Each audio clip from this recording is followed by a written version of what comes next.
tout le monde, j'espère que vous allez bien. Aujourd'hui, je vous présente une vidéo qui est vraiment très spéciale puis très importante pour moi parce que ça va être une méga grosse collab de la rentrée avec plein d'autres YouTubers qui me tiennent vraiment à cœur, donc que j'aime vraiment beaucoup. Donc, on va vous présenter chacune à notre tour une journée dans mon assiette dans le style de qu'est-ce qu'on mange pour aller à l'école ou au travail. Donc, ça va vous donner des idées, des sources d'inspiration pour aller au travail ou à l'école. Donc, j'espère que vous allez aimer ce genre de vidéo-là.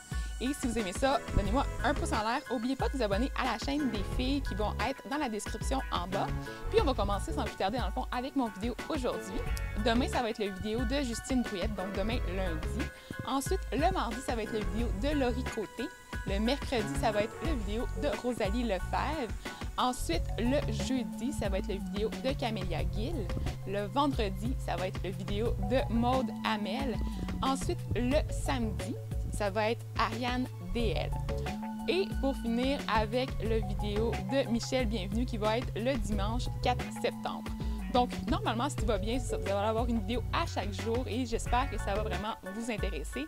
Donc, on va commencer sans plus tarder avec les images de ce que j'ai mangé dans ma journée. Donc, bon visionnement! Donc, même si je travaille généralement à la maison, j'ai décidé de vous montrer un petit peu à quoi pouvaient ressembler mes repas quand j'allais travailler à l'extérieur de chez moi. Donc, je vais vous montrer un petit peu là, le repas en général, à quoi ça peut avoir l'air. Donc, à partir du moment où je prépare mes choses à la maison le soir. Donc, pour commencer, je prépare mon déjeuner qui va contenir de la cannelle, de la poudre de protéines, de la poudre de beurre d'arachide qu'on peut voir ici sur l'image. Donc, c'est un ingrédient qu'on peut trouver aussi maintenant au Costco. Donc, je vous mettrai les références en bas pour pouvoir le trouver. Et je mets des petits fruits, donc des petits fruits surgelés que je décongèle même pas, j'étire congelé normalement dans mon mélange. Je vais mettre un petit peu d'eau, vous pouvez aussi mettre du lait si vous préférez ou du lait d'amande, du lait de soya comme vous voulez. Je vais mettre du yogourt grec nature et je mets des graines de chia.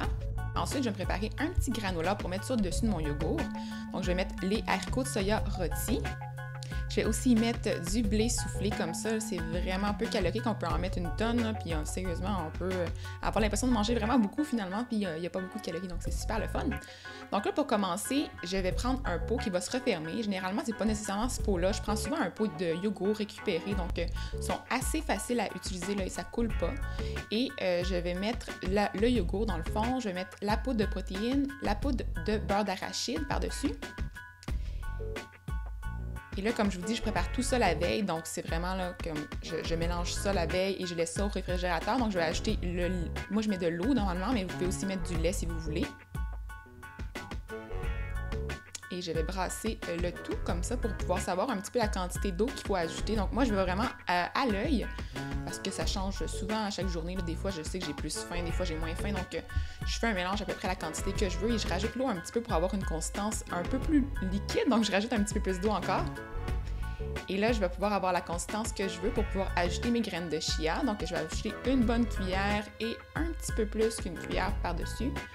C'est à peu près ça que j'ajoute généralement. Des fois, on peut en ajouter un petit peu plus si vous voulez quelque chose d'un peu plus épais. Mais moi, j'aime ça quand c'est encore un petit peu liquide, donc ça dépend vraiment des goûts. Et là, en attendant que le mélange épaississe, je vais préparer ma collation que j'aime beaucoup. Donc, c'est un petit peu particulier comme collation, mais je trouve ça le fun parce que ça se prépare vraiment en un rien de temps. Donc, c'est une sandwich au pain doré qui va contenir un beurre de noix. Donc, c'est peut-être un petit peu différent, un petit peu spécial. Encore là, j'ai des habitudes alimentaires peut-être bizarres, mais ça me soutient vraiment pendant super longtemps. Donc là, cette fois-ci, j'ai essayé le beurre de haricots de soya et j'étais vraiment curieuse de l'essayer. Donc, j'ai vraiment aimé ça. Et là, ça prend des tranches de pain. Et si vous voulez voir le beurre d'haricots de soya, c'est vraiment bon. Ça ressemble quand même beaucoup au beurre d'arachide régulier, le goût, la texture aussi. Donc, vraiment, on pourrait s'y méprendre. Là, je pense que c'est vraiment bon pour ceux qui ont besoin d'avoir des collations qui ne contiennent pas d'arachide nécessairement quand vous allez à l'école. Donc là, je l'étends sur mes tranches de pain. Et je vais refermer le tout pour former une sandwich. Ensuite, je vais mettre du blanc d'œuf dans un petit contenant qui va être assez évasé et je vais mettre de la cannelle. Généralement, j'ajoute aussi du sirop d'érable à ce moment-là, mais là, j'ai oublié. Donc, vous allez voir, je le mets plus tard. Et je mélange le tout pour bien distribuer les éléments dans le mélange. Et je vais mettre ensuite ma sandwich, je vais la tremper comme il faut dedans. Donc, je ne veux pas la tremper non plus pour qu'elle soit super imbibée, mais je veux quand même au moins la recouvrir comme il faut. Et là, j'ajoute le fameux sirop d'érable que j'avais oublié tantôt, là, mais normalement, je le mets dans le mélange d'œufs, c'est plus facile. Et je vais faire cuire ça dans la poêle pour obtenir quelque chose qui va ressembler à ça. Donc, bien doré des deux côtés pour que le mélange à l'intérieur soit vraiment ferme, pour vraiment que le blanc d'œuf soit bien cuit parce que sinon, c'est pas très bon quand vous le mangez froid, là, si c'est tout mou. Donc là, je vais le couper en triangles parce que j'aime ça avoir des petites bouchées pour grignoter et ça peut avoir l'air de ça à l'intérieur. Donc c'est vraiment le beurre d'arachide, le blanc d'œuf et on voit vraiment la tranche de pain là, qui est bien imbibée. C'est super bon, mais en tout cas, moi j'aime ça. Je trouve ça différent, mais ça me soutient vraiment beaucoup, là, comme je vous dis. Donc c'est vraiment super le fun. Je mets ça dans un sac Ziploc et j'apporte ça avec moi. Donc je vais le mettre au frigo pour le lendemain. Et là, je vais aussi en profiter pour préparer mon mélange de céréales que je vais mettre par-dessus mon yogourt qui va être épaissi avec les graines de chia. Et là, je vais mettre mes petits haricots de soya rôtis. Encore là, ça bourre beaucoup, ils contiennent beaucoup de protéines, donc c'est super le fun comme ajout dans des céréales. Et là, je vais ajouter mes graines de tournesol au miel. C'est pas très santé, mais mon Dieu que c'est bon.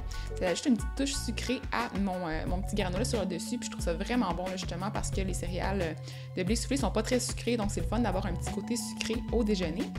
Et là, c'est pas très épaissi, mais normalement, ça me dérange pas vraiment. En fait, là, je l'ajoute quand même, les fruits, à ce moment-là, parce que, bon, je suis pressée, j'ai pas le temps que ça épaississe, puis c'est pas vraiment grave si c'est pas épaissi. De toute façon, ça va avoir le temps d'épaissir au frigo pendant la nuit. Donc voilà, les fruits sont dedans. C'est moins joli à ce moment-là. Si vous voulez vraiment avoir quelque chose d'étagé, vous pouvez aussi attendre que ça l'épaississe comme il faut avant de le préparer. Et ça va avoir l'air de ça à peu près à ce moment-là. Là, généralement, j'ajoute pas les céréales sur le dessus avant de le mettre au frigo. Donc, je garde ça dans le petit sac Ziploc de côté, puis je les mets vraiment au moment de manger. Mais c'est vraiment très bon. Donc, on referme le pot et on met ça au frigo pour la nuit et c'est prêt le lendemain, on n'a pas à se préparer. Aussi, le soir, avant, j'aime ça me préparer une petite collation. Des fois, c'est des légumes, des fois, c'est des fruits. Là, j'avais des melons d'eau jaune, donc j'en ai profité pour en mettre dans un sac Ziploc au cas où j'aille faim encore dans l'après-midi pour accompagner ma petite sandwich de pain doré. Donc, c'est super parfait pour avoir une collation idéale. Et là, le matin venu, normalement, je prends mon pot avec mon yogourt et je mange le tout devant l'ordinateur, donc au travail. Généralement, je peux manger un petit peu aussi devant l'ordi au travail, donc j'en profite pour planifier ma journée, pour regarder les patients que je vais voir dans la journée, puis je mange mon yogourt avec mes céréales le matin comme ça. C'est vraiment bon. Donc, vous pouvez voir, là, j'étais chez moi, mais en général, ça ressemble à ça. Puis au travail aussi, j'apporte une bouteille d'eau pour vraiment m'assurer de boire suffisamment parce que je dois boire beaucoup, sinon j'ai des migraines. Donc, vraiment, là, la bouteille d'eau, c'est de mise. Et là, vous pouvez voir la texture quand ça l'a un peu épaissi. Là, c'était pas 100% épaissi parce que j'ai filmé un peu plus tard dans la journée et pas le lendemain. Mais bon. Et pour la salade, généralement aussi, pour le repas principal, c'est ça, j'aime bien les salades froides ou en tout cas les salades avec des restants de la veille. Souvent, c'est ça que je vais me faire. Et là, je vais me faire une salade de la veille qui va contenir du zucchini, donc les courgettes. J'en avais des jaunes. Ils étaient un petit peu moins belles, mais quand même, c'était super bon. Et je vais me prendre une herbe fraîche, donc là, c'est la menthe. Donc, j'aime bien la menthe ce temps-ci, là. C'est vraiment un élément qui rajoute de la fraîcheur à notre salade, donc c'est super le fun. Je vais mettre aussi de l'oignon rouge, du saumon fumé à chaud. Donc, j'ai découvert ça récemment, c'est vraiment très bon. C'est pas si cher que ça, puis on n'a pas à préparer, on n'a pas de cuisson à faire, tout est prêt. On peut vraiment le mettre directement sur la salade, c'est vraiment parfait pour les gens pressés. Ensuite, je vais mettre du feta pour une petite touche salée et de la lime pour relever le tout. Et là, j'ai découvert le hummus du Dollarama qui coûte vraiment pas cher et qui est, selon moi, quand même vraiment très bon là, pour le prix. Donc, au niveau des nutriments aussi, c'est quand même un hummus très traditionnel, seulement qu'il s'ouvre vraiment très mal. Donc, si vous l'achetez, faites attention, il est vraiment difficile à ouvrir. Et je vais en mettre dans un petit pot. Donc, je vais en mettre une quantité là, vraiment, allez-y à l'œil, à peu près 2 cuillères à soupe, là, comme j'ai mis sur la vidéo. Ensuite, je vais mettre du jus de lime un petit peu pour relever le goût. Et là, j'avais mis un petit peu d'eau aussi dans le plat avant, juste pour liquéfier un petit peu plus la préparation, pour que ça soit un peu plus comme de la vinaigrette que comme une tartinade. Et j'ai mis aussi de la moutarde à l'ancienne. J'ai mélangé le tout et j'ai pris le temps de goûter comme ça pour m'assurer que ce soit vraiment à mon goût. Sinon, j'ajoute des éléments en conséquence. Ensuite, j'ai coupé un oignon rouge en dés. Donc, vous pouvez voir la technique, là, vraiment coupé dans un sens, dans l'autre sens. Et ensuite, on fait des tranches pour faire des petits cubes. Et je mets ça dans mon bol. Ensuite, j'ai coupé mon zucchini et j'ai pris un économe pour faire des espèces de petits spaghettis. Donc, c'est bien la mode de ce temps-ci.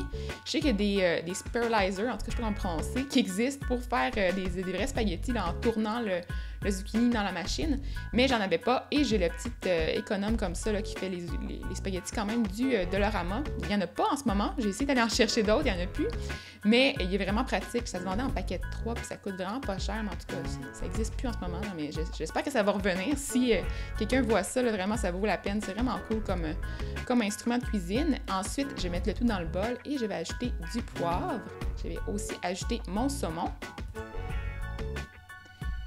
Et je vais aussi mettre le feta comme ça sur le dessus. Là, normalement, imaginez que je fais ça dans un pot pour apporter avec moi, donc dans un pot de plastique. Je vais vous montrer un peu le pot que j'utilise généralement après. Et je vais mettre la menthe comme ça sur le dessus. Donc, ça fait une belle salade comme ça, super colorée qu'on peut apporter avec nous, qui est super appétissante. Et je vais garder la vinaigrette dans un pot à part jusqu'au moment de servir. Quand je vais servir, je vais la couler comme ça sur le dessus, puis je vais y aller vraiment au goût, là. Comme là, vous avez pu voir, j'en ai mis un petit peu. Je trouvais qu'il n'y en avait pas assez. J'en ai rajouté. J'ai mélangé un petit peu et j'en ai finalement rajouté encore. Donc, j'aime vraiment cette salade-là. Elle est vraiment le fun à faire parce que elle donne un petit peu l'impression de manger un plat de pâtes, donc un plat de pâtes aux fruits de mer un peu. En tout cas, j'avais vraiment l'impression de me gâter quand c'est vraiment pas un plat qui est super lourd, donc ça nous alourdira pas, on va être encore super énergique pour le reste de la journée. Ensuite, j'ai mangé mon petit sandwich de pain doré comme ça devant l'ordinateur, donc à l'après-midi, là, je pense vers à peu près 3h, 4h peut-être, juste avant de partir. J'ai toujours une petite fringale, là, puis je me lâche lousse, je mange ça. J'ai mangé ça devant l'ordinateur. Et arrivée à la maison, je me suis préparé une espèce de gratin avec des artichauts, des épinards, ben du fromage. Donc, tous les restants du fromage que j'avais chez moi, je les ai utilisés. Et j'ai fait gratiner justement le tout que j'ai mangé avec des petits craquelins. Et j'ai aussi mangé ça avec des tomates cerises. Donc, j'adore les tomates à ce temps-ci de l'année, elles sont super bonnes, donc il faut en profiter. Et dans le fond, je ne sais pas, si vous voulez la recette, gênez-vous pas, mettez-moi dans les commentaires, je ne vous ai pas mis la recette complète, mais si vous la voulez, je peux vous faire une vidéo à ce sujet-là, j'ai tout filmé, là, c'est juste que la vidéo était vraiment très longue, donc je voulais m'assurer que vous tanniez pas, donc je me suis dit, je vais faire une autre vidéo si c'est désiré, donc c'est un peu étrange, et des fois aussi, je la porte pour mon lunch le lendemain. Donc, ensuite, j'ai aussi fait des muffins à la mangue, donc avec des céréales All Brand qui sont super riches en fibres, donc qui sont vraiment bourratifs. J'ai mangé ça le soir et ça finit ma journée. Donc, si vous avez aimé la collaboration, si vous avez aimé ce genre de vidéo-là, gênez-vous pas, donnez-moi un pouce en l'air, abonnez-vous à la chaîne et n'oubliez pas d'aller voir les vidéos des autres collaboratrices. Et j'ai vraiment hâte de voir vos commentaires. Donc, à la prochaine!